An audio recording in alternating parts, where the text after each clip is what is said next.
E aí pessoal, sejam todos muito bem-vindos, ou de volta, ou pela primeira vez. Eu sou o professor Pinguim, e hoje estamos juntos para mais um exercício resolvido. Esse é um exercício de ou séries, ou cálculo 4, dependendo do lugar que você estuda, às vezes a disciplina muda de nome. Mas é um exercício que vai abordar séries de Taylor, e como a gente pode usar séries de Taylor para resolver limites, que por outros caminhos seriam muito complicados. Esse vídeo, já adianto, ele tem cálculos um pouco pesados, mas é um exercício que, no final das contas, acaba dando um resultado bem bonitinho, bem satisfatório. Espero que vocês gostem desse vídeo de hoje. Bora lá, vamos começar? Então vamos começar o nosso exercício resolvido, ou de cálculo 4, ou de séries, dependendo do lugar que você estuda. Mas o enunciado desse exercício, pelo menos, ele é bem direto. O enunciado diz: resolva o limite, e aí aparece essa monstruosidade, esse trambolho. Primeira observação: seno de x ao quadrado é diferente de seno ao quadrado de x. Seno de x ao quadrado você pega o ângulo, eleva ao quadrado e depois tira o seno. Seno ao quadrado de x você calcula o seno do ângulo, depois pega esse resultado e eleva ao quadrado. São duas coisas diferentes. Para resolver esse exercício, o que a gente precisa saber é série de Taylor, ou série de Maclaurin nesse caso, porque a gente está com o limite x tendendo a zero. E Maclaurin nada mais é do que Taylor quando você tem o caso especial de centrar suas coisas na origem. Se você tem uma função f que é infinitamente diferenciável numa vizinhança em torno de um ponto, então essa função pode ser escrita como f de x0 mais f' de x0 vezes x menos x0 mais f duas linhas de x0 vezes x menos x0 quadrado por 2 fatorial, e assim por diante infinitamente. E num caso especial, se x0 for igual a zero, que são as séries de Maclaurin, a função pode ser escrita como f de 0 mais f' de 0 vezes x, mais f duas linhas de 0 vezes x quadrado por 2 fatorial, e assim por diante infinitamente. Existem algumas séries que são conhecidas que a gente pode usar, que são a série da exponencial, que é a série de x elevado a n por n fatorial, ou expandindo 1 mais x quadrado 2 fatorial, mais x cubo 3 fatorial, mais x quarta 4 fatorial, e assim por diante. A série do seno, que é a série de menos 1 elevado a n vezes x elevado a 2n mais 1, dividido por 2n mais 1 fatorial, ou expandindo x menos x cubo sobre 3 fatorial, mais x quinta por 5 fatorial, menos x sétima por 7 fatorial, e assim por diante, sempre trocando de sinal, sempre mantendo a potência ímpar, o fatorial ímpar embaixo igual. A série do cosseno, que é absurdamente parecida, a única mudança vai ser que a gente vai ter os graus pares. Então, a gente vai ter menos 1 elevado a n, x elevado a 2n dividido por 2n fatorial, ou expandindo 1 menos x quadrado por 2 fatorial, mais x quarta por 4 fatorial, menos x sexta por 6 fatorial. Mesma coisa, alterna o sinal, mantém as potências pares, divide pelo par fatorial. Outra coisa, a gente vai usar a relação trigonométrica, onde diz que seno ao quadrado é 1 menos cosseno de 2x sobre 2. A gente vai usar isso para simplificar seno ao quadrado naquele limite. E é isso, estamos prontos para resolver esse problema. Então, a gente quer calcular o seguinte limite, que é aquela monstruosidade que foi dada no começo do enunciado. Se a gente pegar essas funções exponencial, senos e cossenos e transformar todas elas em séries de Taylor, a gente vai ter um limite que vai ser bem ou mal uma divisão de polinômios. Então a gente tem como lidar com isso melhor do que ter essas funções exponencial, seno e cosseno. Então vamos pegar cada uma delas individualmente e escrever a série de Taylor correspondente para cada um dos pedaços que a gente tem. Vamos começar com e elevado a x elevado a quarta. A série de Taylor para e elevado a x é conhecida, é a série de x elevado a n e n fatorial. Se a gente quer e elevado a x elevado a quarta, o que a gente faz é pegar a série que a gente tem conhecida e trocar o x por x elevado a quarta. Então, em vez de x elevado a n dividido por n fatorial, fica x quarta elevado a n dividido por n fatorial. Ou x elevado a 4n por n fatorial. Ou se a gente expandir para ter os primeiros termos, 1 mais x quarta, mais x oitava por 2 fatorial, mais x elevado a 12 por 3 fatorial, mais x elevado a 16 por 4 fatorial, e assim por diante. Então beleza, próxima função que a gente tem aqui é esse seno de x quadrado. A série da função seno é conhecida, ela vale essa aqui, foi dada lá no começo do vídeo. Então seno de x ao quadrado, o que a gente faz é pegar o x e trocar ele por x quadrado. E aí x quadrado elevado a 2n mais 1 fica x elevado a 4n mais 2.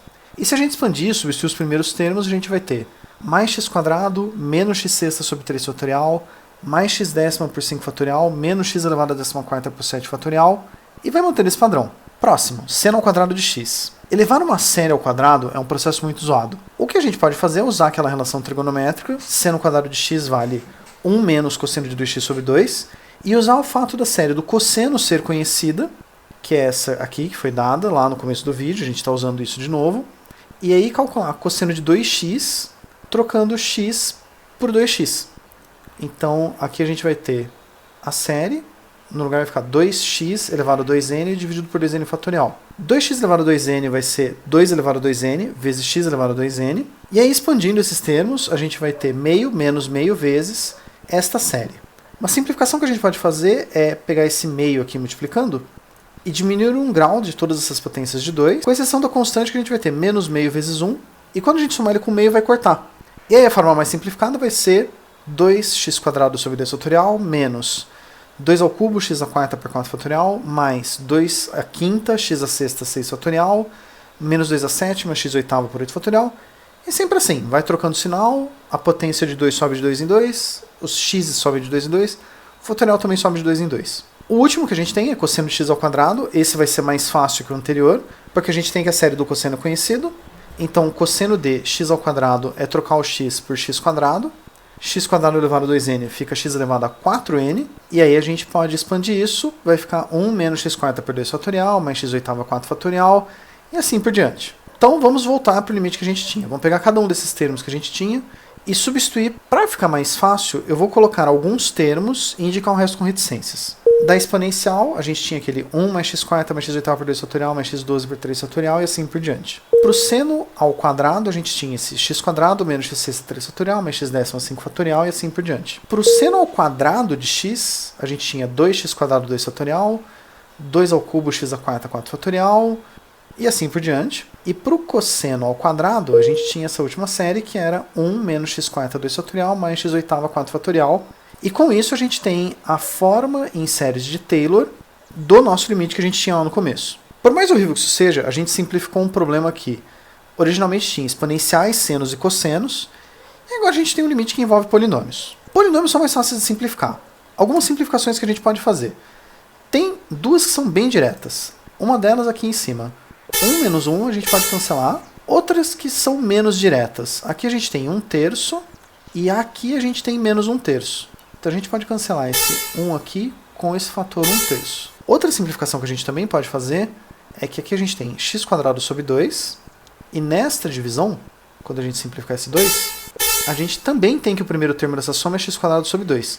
Só que elas estão subtraindo, então a gente pode cancelar as duas. E aí vamos escrever só os termos que não foram cortados por soma e subtração. Na linha de cima a gente tem x², x oitava 2 fatorial, x a 12 por 3 fatorial, e na linha de baixo a gente tem menos x sexta 3 fatorial, mais x décima sobre 5 fatorial, tudo sobre 2, menos 2 ao cubo x a quarta 4 fatorial, sobre 2, e menos x² sobre 2 fatorial, sobre 3, e assim por diante. Próxima simplificação que a gente pode fazer. Aqui na linha de cima, todos os termos têm pelo menos x elevado a quarta. Quer dizer que a gente pode botar x a quarta em evidência aqui. Na linha de baixo, esse primeiro parênteses, todos os termos têm pelo menos x a sexta. No segundo parênteses, todo mundo tem pelo menos x a quarta. No terceiro, todo mundo tem pelo menos x a quarta. Então a gente pode botar esses termos em evidência. X a sexta sobre 2 no primeiro parênteses, 2 ao cubo x a quarta no segundo parênteses, esse 2 aqui da fração é o mesmo que já tinha antes, e no terceiro parênteses, x a quarta com esse 3 aqui que estava fora do parênteses permanecendo. Agora, nessa forma simplificada, todos os termos que aparecem aqui, tanto no numerador quanto no denominador, têm pelo menos x elevado a quarta. Quer dizer que a gente pode simplificar x elevado a quarta dividindo cada um dos termos por x elevado a quarta. E esse x a sexta vai passar a ser x ao quadrado. Então nosso limite passa a ser esse aqui. E aqui acontece uma coisa muito boa. Nesse limite, se a gente trocar o x por zero, a gente não vai ter divisão por zero. Coisa que no limite original, se a gente for substituir lá no começo, quando você substitui o x por zero, a gente tem uma divisão 0 sobre 0, quer dizer que não dá para resolver. Aqui se a gente troca o x por zero, todo esse termo vai tender a zero, por causa do x² multiplicando. Todos esses termos destacados vão tender a zero, porque a gente tem pelo menos um x multiplicando em cada termo. Mesma coisa para esses dois. Então quando a gente substitui o x por zero, o que vai sobrar vai ser 1 na linha de cima, embaixo 0, menos 4 vezes menos 1 sobre 4 fatorial, menos 1/3 vezes menos 1 sobre 2 fatorial. Então a gente tem 1 dividido por 1/6 mais 1/6, que é 1 sobre 1/3, que é 3. Esse resultado final, a gente dá um destaque maior ainda, e nesse problema vamos além. Duas perguntas que podem aparecer bem normais nesse problema. A primeira delas é, se o limite era 0 sobre 0, por que a gente não faz loop tal? Se a gente fizesse loop tal, só uma simulação do que poderia ter acontecido. Ah, beleza, ele é 0 sobre 0, então a gente faz a derivada do de cima, e a derivada do de baixo. Essas vão ser as derivadas, mas quando a gente trocar o x por zero, ele ainda vai ser 0 sobre 0. Então a gente vai precisar fazer a derivada do de cima e a derivada do de baixo de novo. Só que esse limite também é 0 sobre 0. A gente vai precisar de novo fazer a derivada do de cima e a derivada do de baixo. E esse limite também é 0 sobre 0. E a gente vai ter que de novo fazer a derivada do de cima e a derivada do de baixo. Finalmente, nesta última vez, quando você faz, ele deixa de ser 0 sobre 0. Apesar de eu não ter mostrado os cálculos, aqui a gente precisou fazer a regra de L'Hopital 4 vezes. E cada um dos passos que a gente faz no L'Hopital, as derivadas vão ficar cada vez piores. Porque você tem regra da cadeia, regra do produto que vai aparecendo, mais uma regra do produto, às vezes tem regra do produto com regra da cadeia. E essas 4 vezes que a gente fez, não por coincidência, tem a ver com aquele x à quarta que a gente cancelou na simplificação dos polinômios. E por mais que Taylor possa ter sido demorado, L'Hopital teria sido pior ainda nesse exemplo, pelo menos. Note de rodapé. A gente fez L'Hopital 4 vezes. Quando a gente simplificou fatorando os polinômios lá, a gente cortou um x à quarta. Isso não é coincidência. Se a simplificação fosse um x elevado à sexta, a gente teria que fazer L'Hopital 6 vezes. Se fosse um x quadrado, a gente teria que fazer L'Hopital 2 vezes. O número de vezes que você precisa fazer L'Hopital é o número de termos x que você corta quando resolve por Taylor. Bom, e uma última coisa que a gente pode ir mais além, que eu falei que tinham 2 perguntas em a método. Por que não fazer L'Hopital? E será que o resultado é 3 mesmo? Uma coisa que a gente pode fazer simples por software. Qual é o gráfico da função perto do zero? Porque se o resultado for 3, perto da origem, o gráfico deveria estar perto do 3. Peguei um software, mandei fazer o gráfico e o gráfico deu isso aqui. E olha que bonitinho que aqui perto da origem o y vale realmente muito, muito, muito perto de 3. Então a gente está certo mesmo. Bom, apesar de ter sido o exercício mais longo do que a média, eu espero que vocês tenham gostado desse exercício, tenham gostado da resolução. Séries de Taylor são uma coisa que eu acho particularmente fascinante na matemática. Ouso dizer que é um dos meus tópicos favoritos na matemática inteira, séries de Taylor, séries de Maclaurin. E esse exercício, eu gosto que ele dá uma alternativa para quando a regra de L'Hopital trava, que a gente geralmente depende muito de L'Hopital quando vai trabalhar com limites. Se o limite não é direto e não sai por L'Hopital, a gente parece que fica sem ferramentas, não tem muito o que fazer. E as séries de Taylor são uma ferramenta meio obscura, mas que é muito útil para você resolver limites, principalmente quando você está travado nessa coisa de vai derivando, continua sendo 0 sobre 0 e a derivada vai ficando cada vez pior. Eu gosto particularmente disso. Espero que vocês tenham gostado também. E, último recado, se vocês quiserem entrar em contato comigo para dar um comentário, fazer uma sugestão, pedir algum exercício, tirar uma dúvida que possa ter ficado, talvez me elogiar, às vezes eu mereço, fica à vontade para deixar um comentário aí embaixo, ou se preferirem, ó, estão passando aqui meus contatos diretos, que as sugestões de vocês são sempre lidas e muitas delas eu tento incorporar sempre que possível nos nossos vídeos. Muito obrigado, espero de verdade poder ver vocês no futuro e até a próxima, pessoal. Obrigado.